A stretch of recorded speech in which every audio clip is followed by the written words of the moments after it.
I grew up with the fairy tales of the Brothers Grimm and Hans Christian Andersen.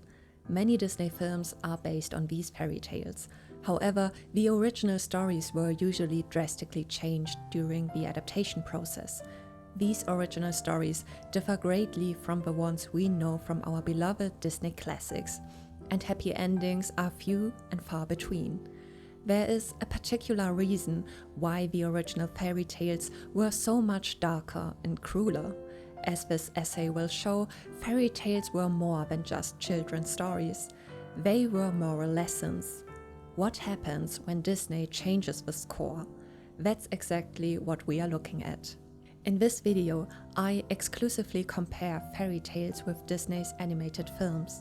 It might also be interesting to take a look at the many live-action remakes and compare them with the original fairy tales. After all, during the discussion about the live-action film adaptation of Snow White, we saw that Disney does not necessarily stick to its own original version. But enough with the introduction. In this video, we take a closer look at the fairy tales of Snow White, Cinderella and Arielle. Together, we will explore the differences and the significance of Disney's changes for the characters and ultimately for the target audience. To avoid making this video too long, I won't reproduce the fairy tales in minute detail. However, if you're interested in reading the fairy tales, you'll find links to the versions I used in the description. When you compare the animated film and the original fairy tale, you'll notice that the threat to Snow White has been toned down considerably. In the fairy tale, the evil queen tries 3 times to kill Snow White in order to regain her title as the fairest of them all. First, she gives her a corset with laces, then a poisoned comb, and finally the poisoned apple that we all know. The story repeats itself 3 times. In fairy tales, the number 3 holds a significant role. It often appears in basic patterns, such as 3 brothers, 3 wishes, or 3 tests. The triple structure is used by Grimm to amplify the evil, while Disney tightens the arc of suspense to a climax. I can imagine that reducing the threads to 1 helps the movie create a clear structure. The plot builds toward the ultimate threat, starting with the evil queen and her poisoned apple. This conflict is resolved by Prince Charming's kiss, and we get our happy ending. As in classical drama, Snow White follows the 5-act structure we know from dramas such as Shakespeare's Romeo and Juliet. Furthermore, it's worth noting that the movie is only 83 minutes long and everything was drawn by hand. In any case, the adaptation has lost much of the original story's cruelty. The Grimm fairy tale is much darker. For example, the evil queen demands Snow White's heart and lungs as proof of her death, and she is later forced to dance in red-hot iron slippers until she dies. Disney dispenses with this cruelty and has the queen die in an accident while Snow White is revived by the prince's kiss. However, in the Grimm version, Snow White is revived by accident. Her coffin falls, not by a kiss. Disney focuses on the romantic kiss and uses romance as a central motive in his film. In general, the film is an idealized, picturesque vision. For instance, the 7 dwarfs in the Grimm fairy tale are nameless and poorly characterized. In contrast, Disney gives them names and distinct personalities such as Grumpy, Sleepy, and Dopey, making them more likable and memorable for children. The dwarfs thus become a centerpiece of Disney's adaptation, making the story more humorous and accessible to a wide audience. This also makes the dwarfs easy to market. In contrast, the dwarfs in the Grimm version are purely magical, a common feature of fairy tales. Fairy tales also typically have a moral built into the story. Snow White is cautioned about the dangers of envy and jealousy. The evil stepmother embodies the destructive power of envy and resentment. Her morbid desire to be the most beautiful leads her to commit cruel deeds, ultimately resulting in her downfall. At the same time, Snow White is rewarded for her goodness and innocence, while evil is punished. But Disney wanted the movie to primarily appeal to children and families. Therefore, Disney deliberately changed the fairy tale to make it more entertaining, optimistic, and suitable for children.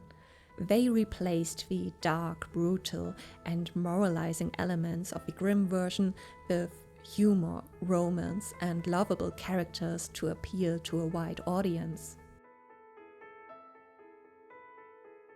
Cinderella is a difficult case as far as the original story goes. Disney used not only Grimm's version, but also elements from Charles Perrault's version.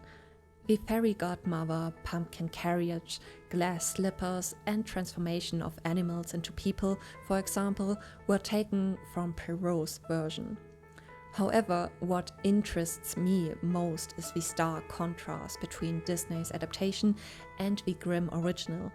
That's why I will focus on comparing the two. Let's start modestly with the differences. In Disney's version, the fairy godmother grants Cinderella's wishes, but in Grimm's version, a hazelnut tree accompanied by 2 white doves does so. So far, so innocent. But consider that Cinderella planted this tree on her mother's grave and watered it 3 times a day with her tears. It takes on a whole new perspective, doesn't it? The biggest difference, though, can be found at the end of both versions. In Disney, the stepsisters try on the shoe, but it doesn't fit. In Grimm, they try to force it on. More precisely, one cuts off her toe and the other cuts off her heel to make the shoe fit. But the whole thing is discovered when the magical hazelnut doves alert the prince to the blood. But the mutilation doesn't stop at their feet. The stepsisters want to gain Cinderella's favor so they can share in her happiness. But her doves prevent this behavior and peck out the sisters' eyes. As cruel as it may sound, it is often the case in fairy tales that the villains are harshly punished in the end, and these punishments are often barbaric. The stepsisters mutilated their own feet, didn't get the prince, and ultimately lost their eyesight for their hypocritical behavior. This reflects a clear right and wrong principle. Wickedness is punished without judgment. Disney dispenses with blood. This raises the question of the extent to which we, as a society, are prepared to impose moral hardship on children. Nevertheless, the moral message of the fairy tale is that patience, kindness, and piety lead to happiness, recognition, even in the most adverse circumstances. Despite humiliation and hard work, Cinderella remains good and pious, and is rewarded with love and social advancement. In contrast, wickedness and deceit are punished. The stepsisters and stepmother who treat Cinderella badly are ultimately punished for their wickedness and deceit. Disney's Arielle is based on the Hans Christian Andersen fairy tale The Little Mermaid. By now you have probably noticed a pattern in the way Disney deviates from the original material. Disney tends to tone down cruelty and rewrite tragic fates so that the good guys get happy endings. This is also the case with Arielle. The core message shifts from sacrifice and transcendence to self-realization and the rewards of courage and love. Arielle and the Little Mermaid have similar story structures. But while Disney's Arielle strives for self-realization and adventure and therefore transforms into a human, the intention to transform into a human in Andersen's Little Mermaid is much more profound. Mermaids are described as having no soul like humans do, and they simply dissolve into sea foam after 300 years of life. But the mermaid longs to possess an immortal soul, which she can only attain through the love of a human. The transformation itself is also very different. In the Disney version, the evil Ursula claims Arielle's voice in the form of a glowing orb. In Andersen's version, the process is considerably crueler. To prepare the potion, the sea witch needs the mermaid's tongue. This is why the mermaid can't speak. As soon as she takes a step with her new legs, she feels as if she is walking on knives. Yet in the fairy tale, she repeatedly dances to impress the prince, whom she had previously rescued just as Arielle did. But all her attempts to win his love fail.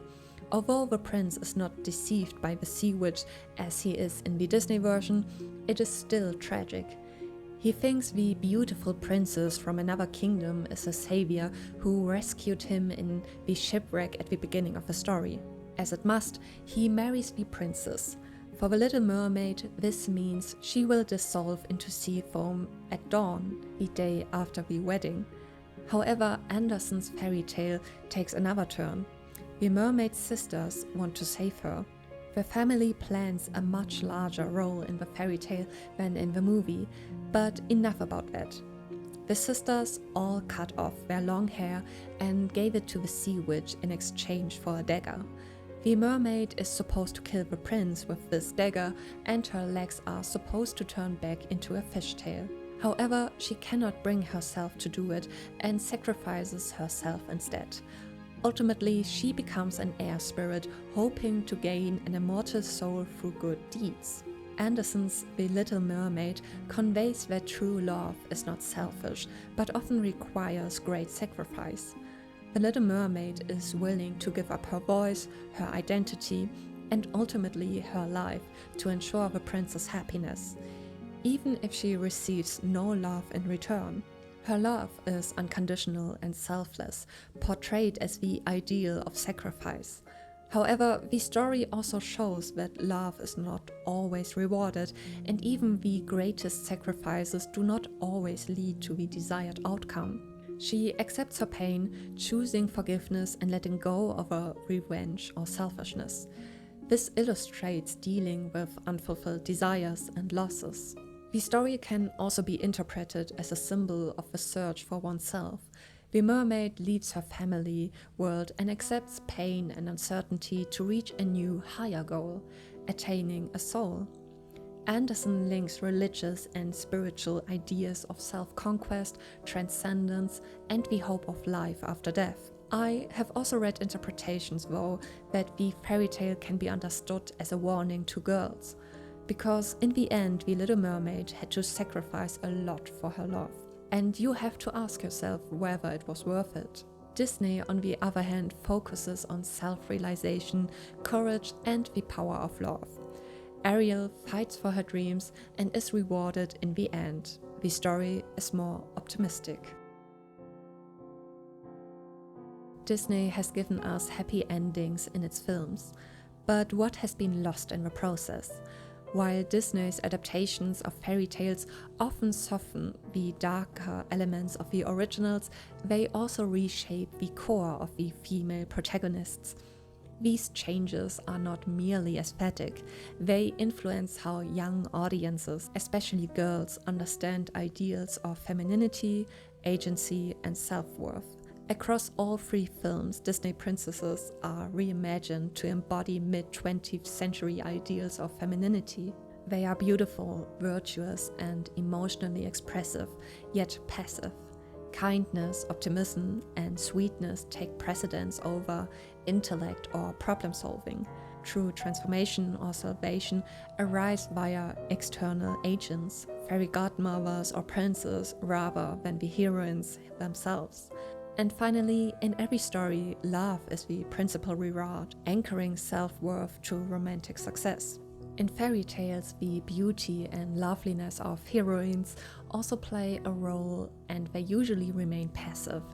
Disney's primary focus on romance causes the moral lessons we worked out in the previous chapters to be lost.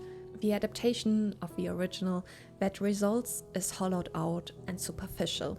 On the one hand, we have heroines who endure horror, murderous queens, self-mutilating stepsisters, and the agonizing loss of voice.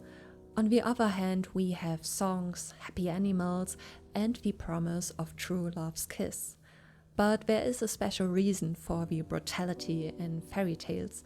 Fairy tales convey values such as justice, goodness, and helpfulness. Good triumphs over evil, and these stories allow us to experience and overcome conflicts vicariously. They give us hope that even the disadvantaged can achieve happiness and success. Fairy tales were a cultural asset of the lower classes at the time.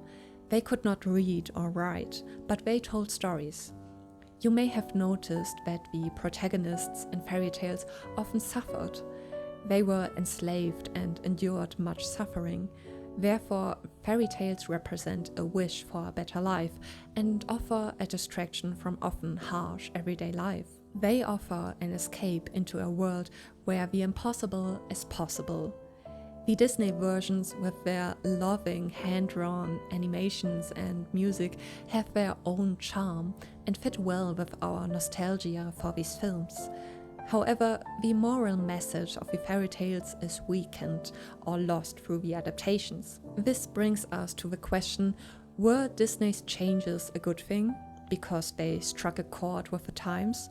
Or has too much of the originals been lost due to the lack of moral teaching and cruelty? I would love to hear your opinion on this. Which version do you like better and why? Please write your thoughts in the comments. I look forward to hearing from you.